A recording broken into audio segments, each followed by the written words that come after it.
আফগানিস্তান পাকিস্তান দ্বন্দ্ব নিরসনে বড় ভাইয়ের ভূমিকায় কাজ করছে প্রভাবশালী মুসলিম দেশ তুরস্ক।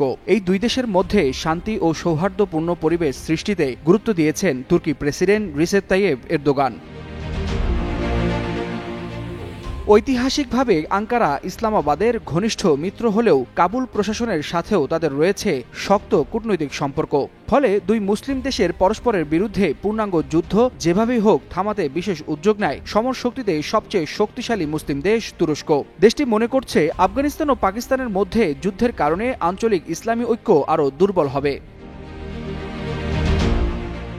তুরস্ক ও কাতারের মধ্যস্থতায় ইস্তাম্বুলে 5 দিন ধরে চলা আলোচনার পর অবশেষে আরও 1 সপ্তাহ যুদ্ধবিরতি চালিয়ে যেতে রাজি হয়েছে পাকিস্তান ও আফগানিস্তান। বৃহস্পতিবার এক বিবৃতিতে এই তথ্য জানিয়েছে তুরস্কের পররাষ্ট্র মন্ত্রণালয়।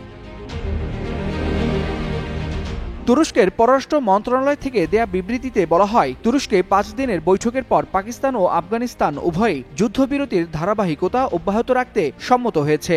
যুদ্ধবিরতি সংক্রান্ত বিভিন্ন শর্ত নিয়ে আগামী 6 নভেম্বর ইস্তাম্বুলে দুই দেশের প্রতিনিধিরা বৈঠক করবেন। সেই বৈঠকের আগ পর্যন্ত যাতে কোনো সংঘাত না হয় সেই ব্যাপারে পাকিস্তান ও আফগানিস্তানের সরকার সজাগ থাকবে বলেও সিদ্ধান্ত নিয়েছেন দুই দেশের প্রতিনিধিরা। গত 19 অক্টোবর থেকে যুদ্ধবিরতি শুরু হয় দেশ দুটির মধ্যে। এর আগে 18 অক্টোবর থেকে দোহায় পাকিস্তান ও আফগানিস্তানের সরকারি প্রতিনিধিদের বৈঠক শুরু হয়। পরে তা ইস্তাম্বুলে স্থানান্তর হয়। সেখানে 25 অক্টোবর থেকে বৈঠক শুরু করেন দুই দেশের প্রতিনিধিরা। মাঝে বৈঠক নিয়ে অনিশ্চয়তা দেখা দিলেও পরে 29 অক্টোবর থেকে ফের শুরু হয় আলোচনা এবং 30 অক্টোবর যুদ্ধবিরতিতে পৌঁছায় দেশ দুটি। তুরস্কের পররাষ্ট্র মন্ত্রণালয় 25 থেকে 30 অক্টোবরের আলোচনা সম্পর্কে জানিয়েছে, সব পক্ষই শান্তি বজায় রাখার বিষয়টি নিশ্চিত করবে এবং চুক্তি লঙ্ঘনকারী পক্ষের উপর শাস্তি আরোপ করবে। এমন ব্যবস্থায় সম্মত হয়েছে কাবুল ও ইসলামাবাদ। এর আগে গেল 9 অক্টোবর কাবুলে টিটিপি নেতাদের লক্ষ্য করে বিমান হামলা চালায় পাকিস্তান। এতে টিটিপির প্রধান নূর ওয়ালি মোহাম্মদ সহ কয়েকজন জ্যেষ্ঠ নেতা নিহত হন। এর জবাবে 11 অক্টোবর সীমান্তে পাকিস্তানি সেনা চৌকিতে হামলা চালায় আফগান সেনারা। এর পাল্টা জবাব দেয় পাকিস্তানও।